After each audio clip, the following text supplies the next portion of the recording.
কি ইলেকশন চাই? আমরা চাই একটা সুস্থ, সুন্দর, নিরপেক্ষ, গ্রহণযোগ্য একটা নির্বাচন চাই, তাই না? তো সেটা করার জন্য আপনার প্রথমেই লাগবে একটা নিরপেক্ষ ইলেকশন কমিশন। কিন্তু এই যে ইলেকশন কমিশন আছে, এটা তো নিরপেক্ষ ছিল না। এটাকে নিরপেক্ষ করতে হলে এটাকে ঢেলে সাজাতে হবে। সেটার জন্য যে সময় দরকার মোটামুটি সেই সময় দেওয়া হয়েছে, এটাকে আমরা ঢেলে সাজিয়েছি।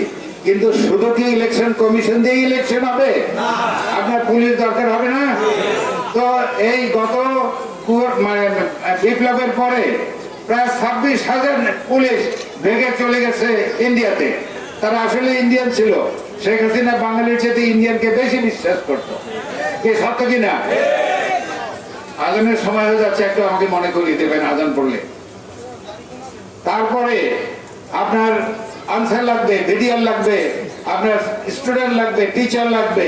তো প্রত্যেকটা ইনস্টিটিউশন আপনাকে ঢেলে সাজাতে হবে, কারণ প্রত্যেকটা ইনস্টিটিউশনকে শেখ হাসিনা ধ্বংস করে দিয়ে গেছে।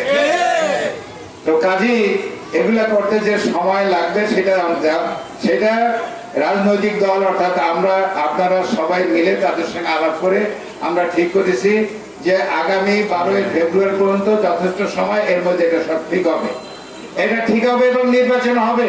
কিন্তু ওই যে বলেছি, আমাদের শত্রু দেশি এবং বিদেশি তারা নানাভাবে আমাদেরকে অস্থিতিশীল করার চেষ্টা করবে। তো যাই করুক আর না করুক, ইনশাল্লাহ আমরা যদি শক্ত হয়ে দাঁড়াই।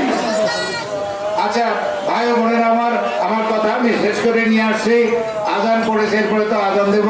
তো আজকে আমরা মিটিং শেষ করি।